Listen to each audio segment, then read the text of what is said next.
আজকের ছোট গল্পে একটা মেমোরি ডিশ নিয়ে কথা বলবো, মানে ওই যা একবার খেলে ভোলা যায় না। এই ফিশ থালিটি খেয়েছিলাম যেদিন পানাজি ঘুরতে গেছিলাম। দোকানের নাম রিচ ক্লাসিক, আর ওদের ওখানে বিখ্যাত এই গোয়ান ফিশ থালিটি।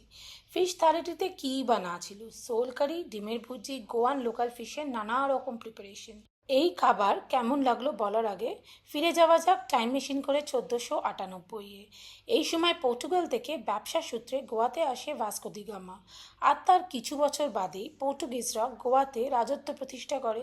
সুদীর্ঘ 500 বছরের পর্তুগিজ রাজত্ব গোয়ার খাবার দাবারে আনে প্রচুর পরিবর্তন। এই যে সোল কারি, এটা কোক্কাম আর নারকেল দিয়ে তৈরি হয়, একদম পুরনো কোঙ্কানি পদ্ধতিতে। কিন্তু এই যে শার কাম্বোটিক বা গোয়ান প্রন কারি, এগুলোতে টমেটো বা কাজু বাদামের ব্যবহার, এইগুলোই পর্তুগিজ কুইজিনের বৈশিষ্ট্য।